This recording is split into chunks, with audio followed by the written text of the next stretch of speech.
Good Wednesday afternoon to you, everybody. Welcome to Countdown to Blastoff, Week 24. Anglers Channel Pro staffer and insider Robbie Digh joins us once again, and it is the middle of the summer, folks, which means tournaments are finally trailing off a little bit.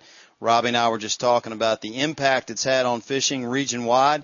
But before we get to that, we always want to thank our three great sponsors, Ranger and the great line of Z-Series Comanche boats, Evinrude and the great line of E-Tech outboards that continue to go no maintenance. Remember that, for 3 years and 300 hours. And then, of course, Progressive Insurance and the great line of insurance products that you can get a free quote at www.progressive.com.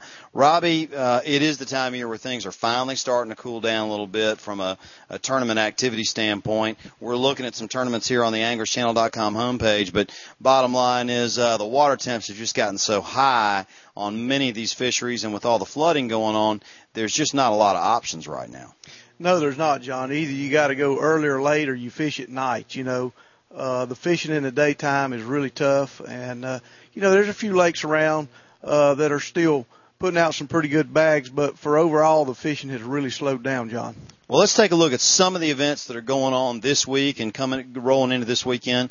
The Lady Bass Anglers event, their number 4 event, is down on Guntersville this week. Even in these hot temperatures, I would presume the ladies are excited about fishing Guntersville because it still does have a lot of grass, and there will be some quality caught this time of year. Yeah, the fish really group up this time of year, especially in that grass, so lakes like Guntersville is one of the exceptions that there's still a lot of good fish coming out of, John. I'll tell you what, the Extreme Bass Series out of Florida is one of the biggest team trails in Florida, as many of you know. They've got an event going on in Palatka this weekend, St. Johns River.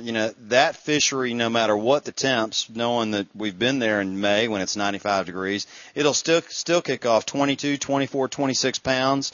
And it's just amazing to me how they do that. The one thing about that river that we learned at the last Wilson Children's Hospital event was a lot of people go down to that Rodman Reservoir, which is down the river a little ways, and that is really shallow, clear water with a lot of vegetation.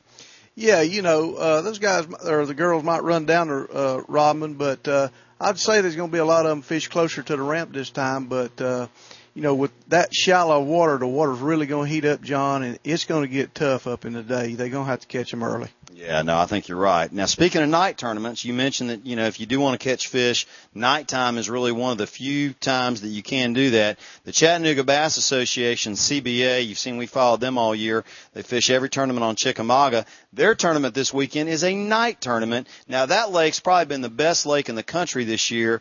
Night fishing on Chickamauga this weekend should be exceptional. Well, it should be, Once, you get past 11, 12 o'clock at night, the fish pull up on the bank, the water temperatures drop a little bit, and you can catch a lot of fish in the middle of the night. But, hey, you got to pay for it the next day because you feel pretty bad, when you stay up all night. But in some cases, it's really worth it, John.